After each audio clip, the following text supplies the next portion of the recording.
they can't hit depth because they're too vertical. I'm trying to stay vertical, stay vertical, stay vertical. I can't go lower. How the hell am I gonna go lower without falling over? Legendary Bob Ross, or Rob Boss, says, I feel like I need to work on my squatting form better. I tend to be glute heavy, so sometimes I feel like I have to lean over too much so I don't fall backwards. My back is straight, but I think I have to lean in more than I see some do. He's doing low bar squats. Let me skim through what he said. He's doing low bar squats, and he's afraid he's hinging too much to basically not fall backwards.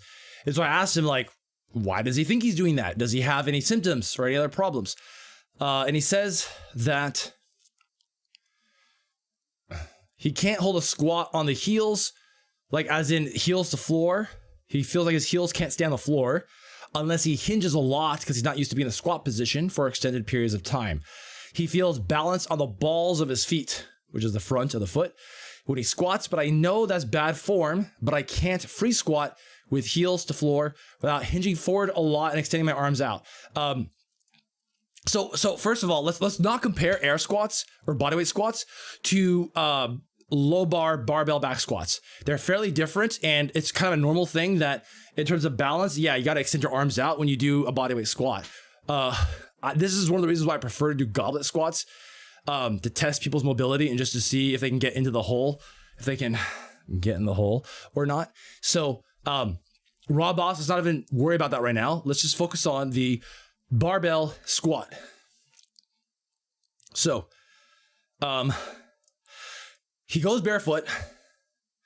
He is wondering, should feet be positioned wider than shoulder width on squats? So we talked about this earlier, and just to recap on a couple of points, most people should start with their squat width. Basically, their feet are under their hips, hip width, or feet are under their shoulders. If you want to go a little bit wider, go ahead as long as you're stable. Now, foot angle, same thing, should be somewhere between like 5 degrees out to maybe 45 degrees out. It's a range. Okay, you can play around with the range. You can even go out wider if you feel more stable. Feel strong, feel stable. In general, stacked joints, you're gonna be the strongest. So, he's having stability issues. I would like to see a form video, send me your videos. But basically, the main myth I want to dispel is hinging as being bad. Now, like when you're squatting, you should be hinging. You should have your hip angle and knee angle both are closing, right? I am hinging forward at the hips. Or my hip angle is decreasing as I'm going down. So is my knee angle. They're both closing and opening at the same time. So don't think that you need to stay upright, vertical, like try to squat like this. Like I see, why do people quarter squat? One of the reasons why they quarter squat is because they can't hit depth because they're too vertical. I'm trying to stay vertical, stay vertical, stay vertical. I can't go lower. How the hell am I gonna go lower without falling over? Like if I keep trying to stay vertical like this, I feel I'm gonna fall. I'm gonna fucking fall backwards. It is not stable and it hurts my knees to do that. Versus let myself hinge forward. I'm tipping forward now while I'm squatting down. That's a natural squat. So, wait a second. Rob Boss, you can goblet squat just fine. It just happens when you do low bar squat with dumbbells. I have a problem with that statement. You're doing low bar squat with dumbbells? That's no longer a low bar squat. Low bar squat requires a bar, not dumbbells. Can you elaborate on that? Those are two different movements. So, and just to explain,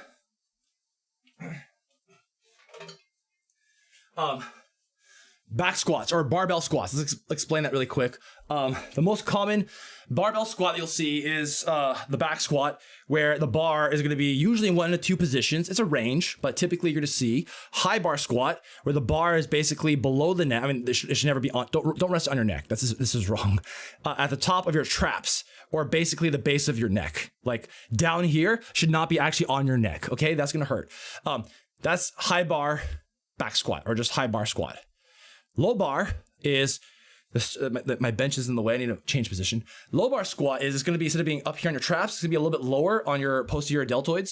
And so the start position, you can't stand upright like this, right? Like even the high bar squat is very difficult to stand completely upright without falling backwards or letting the bar roll off your body. So in the start position of a high bar squat, you're slightly hinged to be, have the gravity, have your center of mass over the center of your foot. The low bar squat is going to be lower on your back, meaning if you're upright, it's going to fall off. So you have to be, your starting position, you're going to be a little more hinged. Low bar squat requires more hinging at the hips, which it's in some ways more similar to a deadlift. But I mean, high bar squat, low bar squat have a lot in common. It's just low bar squat, you're using slightly more low back, slightly less quads.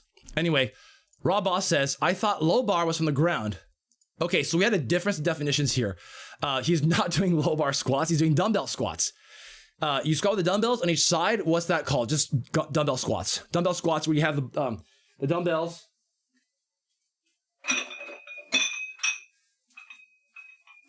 Dumbbell squats are, I'm grabbing my dumbbells now. You have the dumbbells at your sides like this, whatever's comfortable, whatever allows you to hold it, such that your arms aren't fatiguing first. Your arms will fatigue a bit. So this is slightly uncomfortable and it's gonna take some time to develop your arm muscles or whatever is the weak link before your quads fail. But anyway, the point is you just keep them at your side and then you're squatting down. So if it's resting on your shoulders, I don't care. And you're gonna have to change the angle at which you're hinging to stay balanced, okay? This is gonna be kind of a variable position of just find something that's comfortable where you're holding the dumbbells and you're not failing because the arms are fatiguing. You're failing because your quads fatigue. Okay, so beyond that, I don't care what the angle is that much. Greg Knuckles,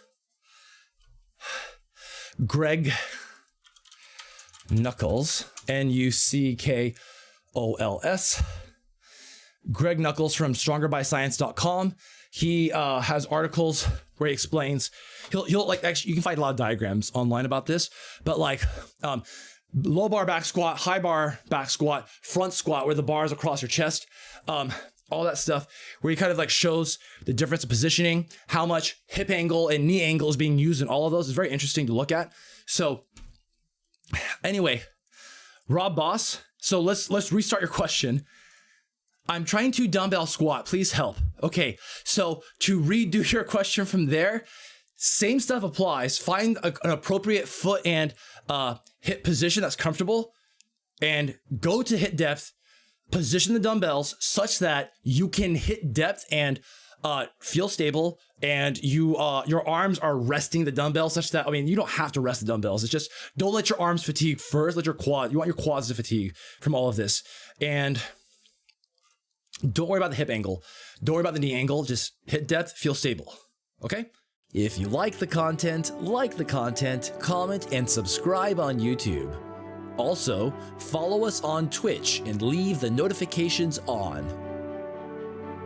Feed your brain, feed your body, and see you next time.